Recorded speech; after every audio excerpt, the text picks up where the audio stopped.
Let's talk Severance. Welcome to Top That. Wait! What the fuck is this all about? Please, they're my friends. You can't just make them disappear. Please!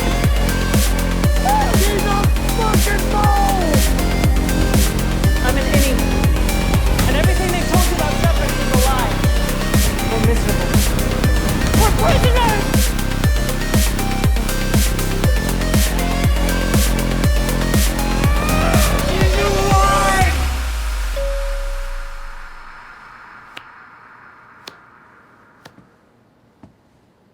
A short note before we begin. In Severance, your work and home selves are split. Innies live at work, outies live outside, and neither knows the other exists. This is the unsettling premise of Severance. We'll do our best not to spoil season 2.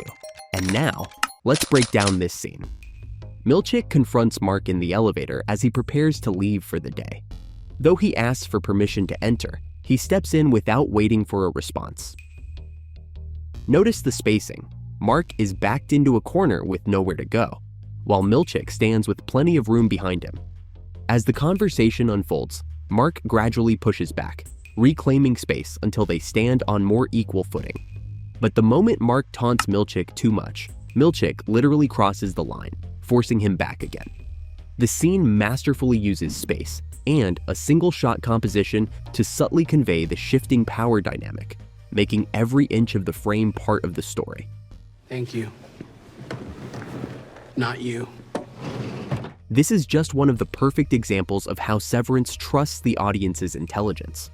The show doesn't spoon-feed information.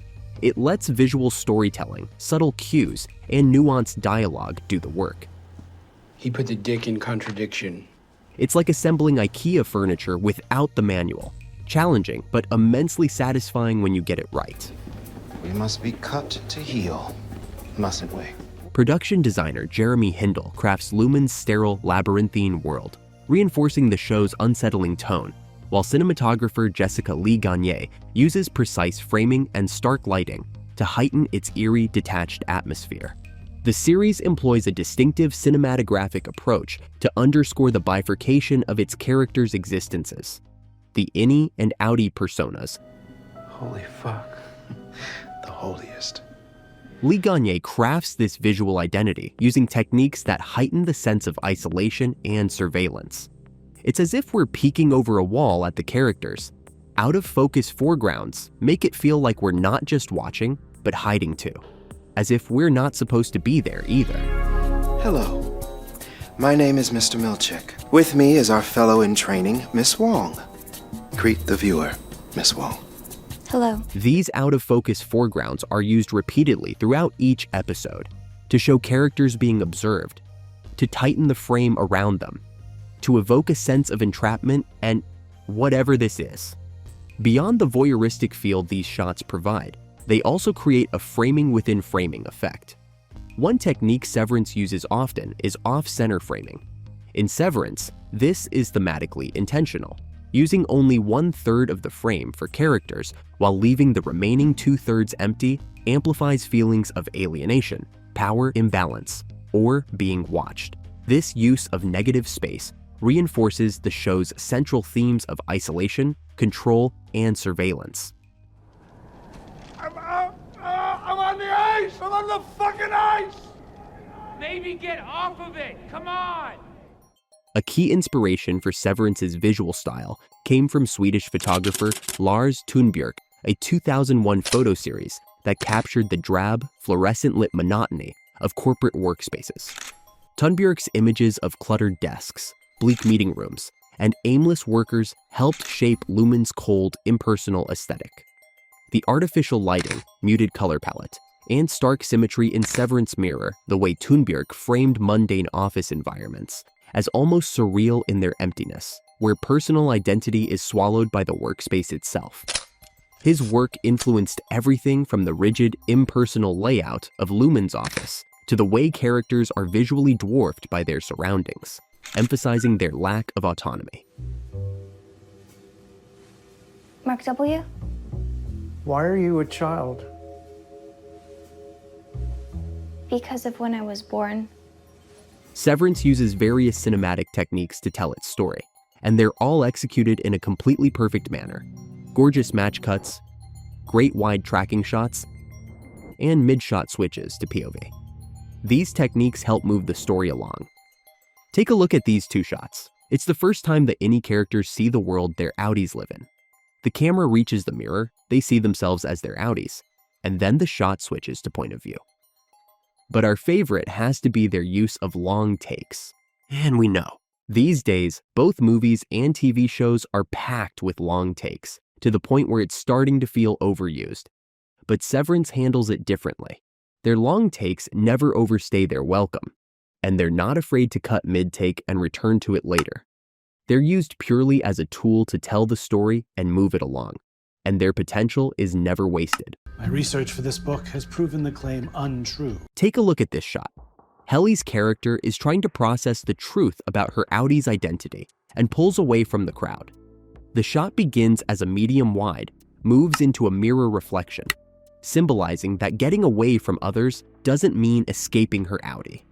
When someone starts speaking to her, the camera switches to a close-up of her rather than the speaker, building tension and momentum before we meet one of the show's most mysterious characters. The shot then shifts to an over-the-shoulder for the big reveal, slowly pushing in as the character approaches, and ends in a close-up of Helly as the intensity peaks. It's refreshing to see long takes used thoughtfully and taken to their full potential. You ready? Huh? It's time. Lighting plays a crucial role in establishing tone. The office's harsh, sterile whites create an impersonal, almost clinical environment, in stark contrast to the softer, warmer tones of the outside world, subtly reminding us of the divide between innie and outie lives. This visual contrast is heightened through Gagné's careful control of shadow and light, making Lumon feel both oppressive and surreal. Beyond cinematography, Gagné expanded her role in Season 2 by directing Episode 7, where she introduced film stock for flashback sequences, evoking nostalgia and creating a more tactile connection to the past.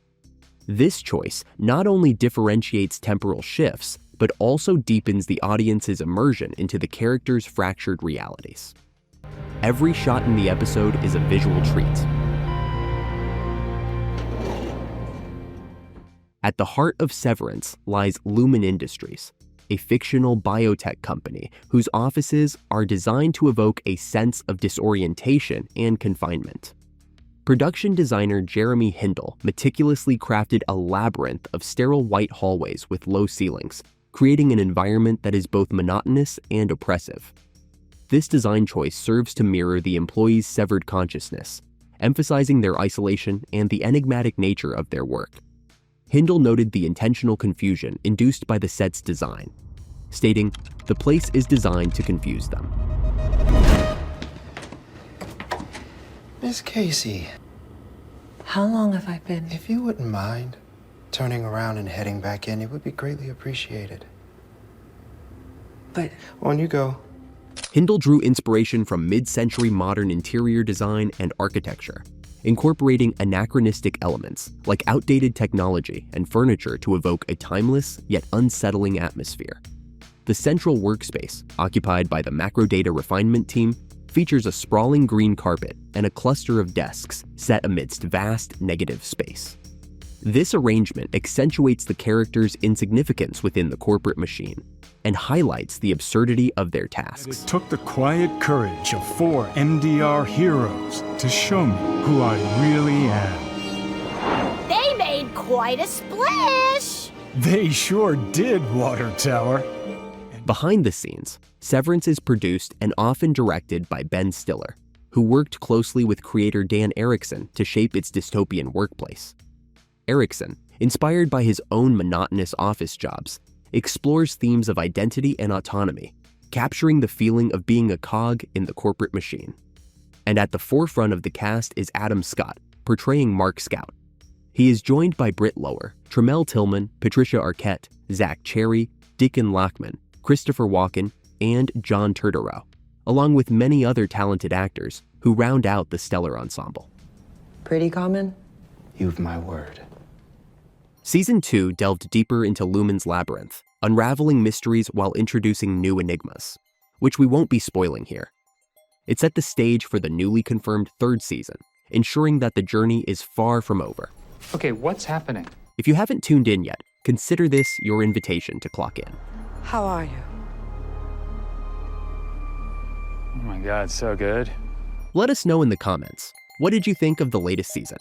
Was there a moment or scene that stood out to you the most?